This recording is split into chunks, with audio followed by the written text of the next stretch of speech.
Hi there guys. So today I'm going to change a tire. This is a part of our ongoing series for adulting techniques. And so today I have my 2018 GNC Canyon. It's a standard smaller sized truck. And what I'm not going to do is I'm not going to take the spare tire from underneath the bed. Instead, just for simplicity's sake, I'm going to take my tire off and put it back on. The process is the same no matter what kind of tire you're using. Now, as to what I'm going to use, I'm going to use the tools that are provided with the car. Whether you're used or new, the dealer isn't supposed to let you leave without having the stuff to change out your tires. So these are typically underneath that flap in the back trunk or underneath the rear seat in my case. But we're just going to use these tools today. So we'll go ahead and get started. All right, so this guy, I've started screwing to make it go higher. I've been at it for about 90 seconds now. I'm just twisting it so that the thing gets taller because I need it to be able to support the car.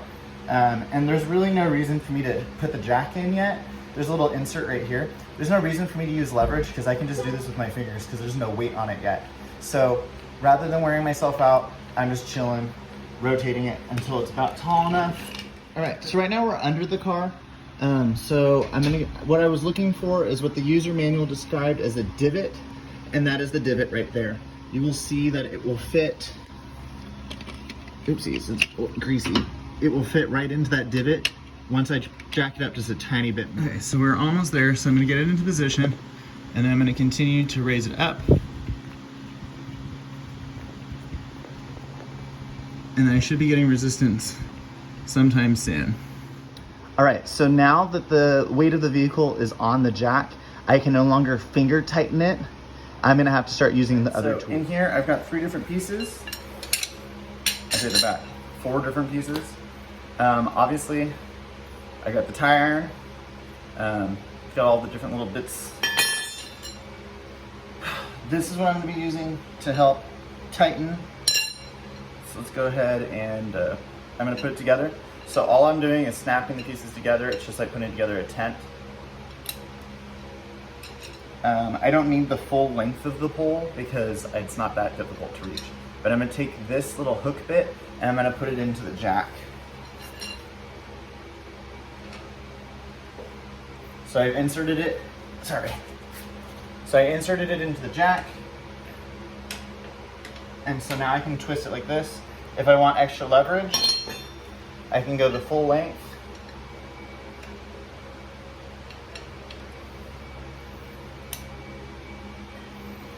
And I can use the tire iron as my handle. And now I'm gonna go ahead and rotate it.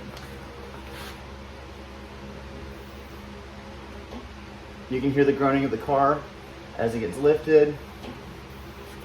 Easy motions, this is not difficult or strenuous. And I am just trying to lift the tire. Just enough that I have clearance. Now, my car is not lifted, I have it leveled, which means that the front end is raised about 2.5 inches to make it match the back end. If this were standard, I would probably have it off the ground by now. But I don't need much clearance. Just 1 inch and a centimeter. You can hear the rubber. The rubber's losing grip on the concrete.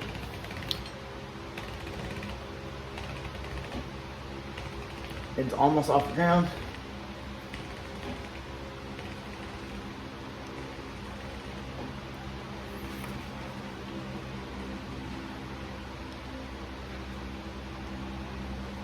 The tire is now off the ground. It does get a little tighter once you're supporting the weight of the vehicle, but it's still very manageable. And now I unhook it, take this guy out. And now I'm gonna use the tire iron to start taking off the tire. All right, so now that the tire is off the ground, we are ready. Let's try this again. Now that the tire's off the ground, we're ready to go ahead and start removing the individual nuts. You'll notice that this one has a star pattern. This one has a star pattern because it requires a special key to take it off. I can use a tire iron and it will fit each of these nuts just fine. It will not work on this one. This is an anti-theft tool. It's to prevent people from trying to steal your tires. Technically they still could, but it's gonna be a lot more difficult. This is what's gonna help. When you take these off, you typically remove them in a star-shaped pattern, and then you put them back in on a star-shaped pattern. This prevents tightness and then unexpected wobbling later. So I'm actually gonna go ahead and start with the key one, just get this one out of the way. So I fit the key in, and now I'm gonna go ahead and remove it. Yeah. Now, it can be helpful to actually have the tire on the ground a little bit so that you don't get that spin like I just did.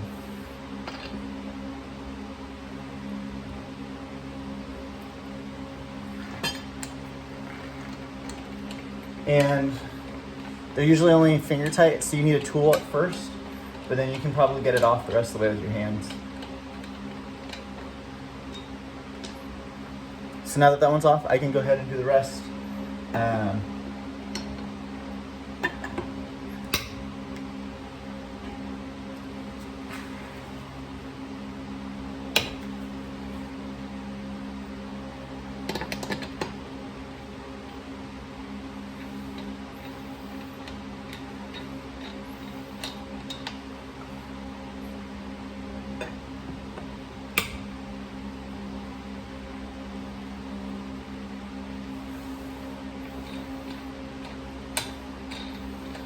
You see, they come off pretty easy. Once you get that initial bit off,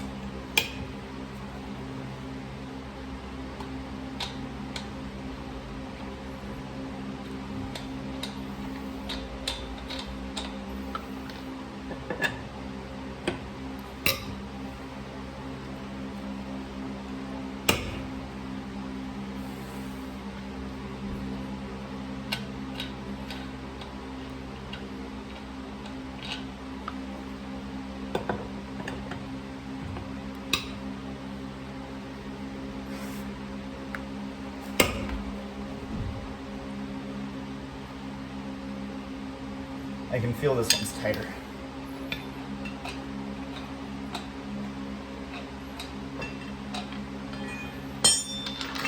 And roll the nuts out of the way. All right, now we can raise it up.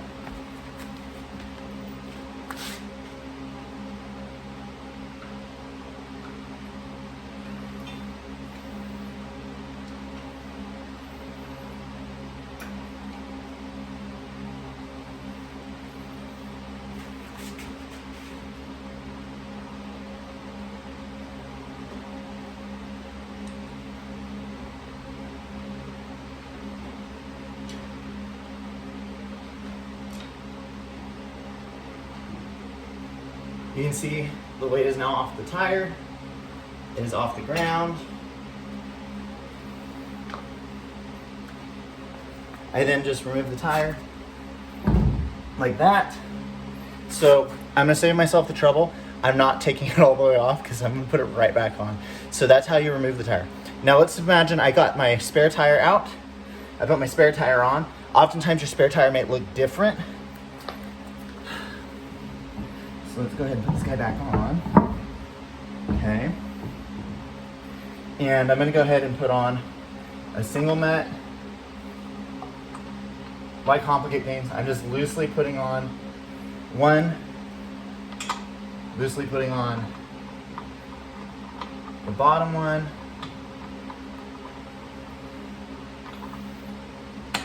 There we go.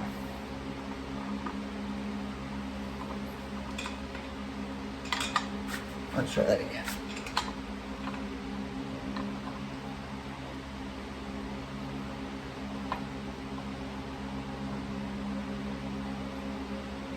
See, you can see how the tire wants to go at an angle. That's why you want to put them on in a triangle-like fashion. Star, whatever. So that one's on loose. Just come down here.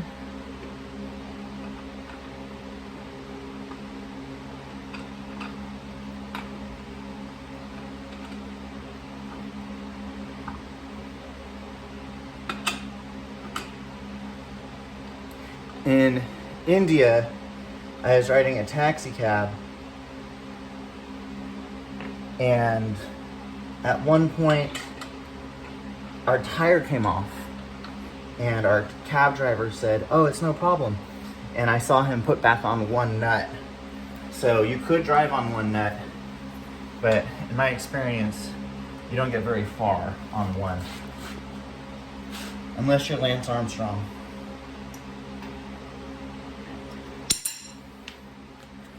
All right, so now we're going to go ahead and tighten these guys back up. We're going to go the opposite direction. We're going clockwise. This one's still. Okay. And again, you want it to be tight, but not too tight. I'm going to have to set the tire back on the ground to get it actually tight. And again, make sure you're doing it in a star formation. So far, this is not tight at all.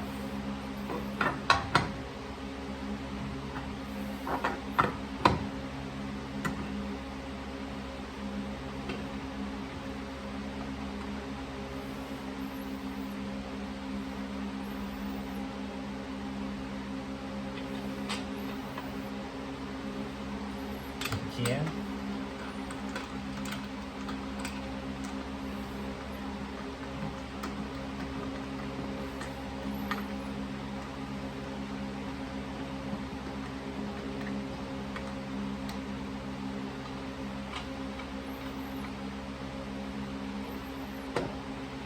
The more you do with your fingers, the more trouble you'll save when you have to use your whole body.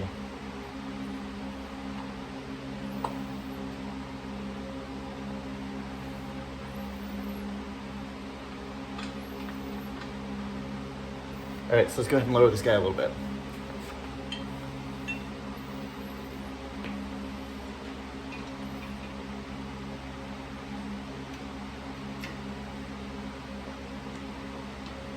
So I'm rotating it so it goes down.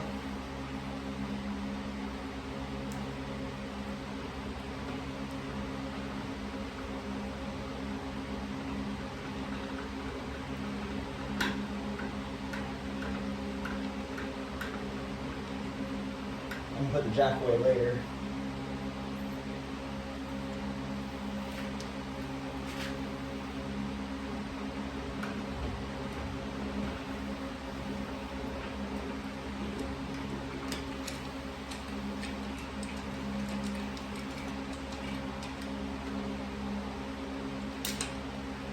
All right, let's hand tighten these.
Now we'll be going with the key.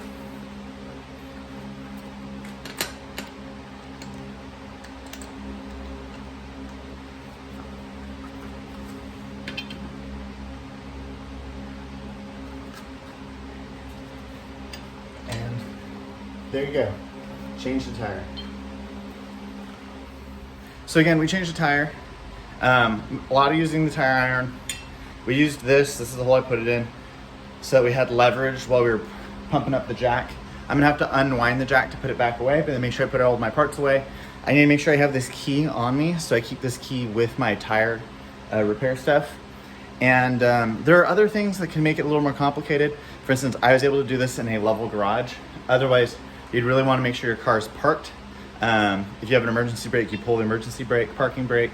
And if you're on an incline, you're gonna wanna stuff something beneath your tire so that your car doesn't move. If you're having to do this on the side of the road in like bad conditions, it could be a little more complicated, obviously. But just use common sense, put out cones, caution light, make sure you're pulled over to a shoulder where it's safe. Worst case scenario, you could drive on a rim, I think. I don't know, that's probably bad advice. But if you have, instead of a spare tire, if you have a donut, you can only go so quickly, so fast on a donut tire. Those are the cheaper looking spares.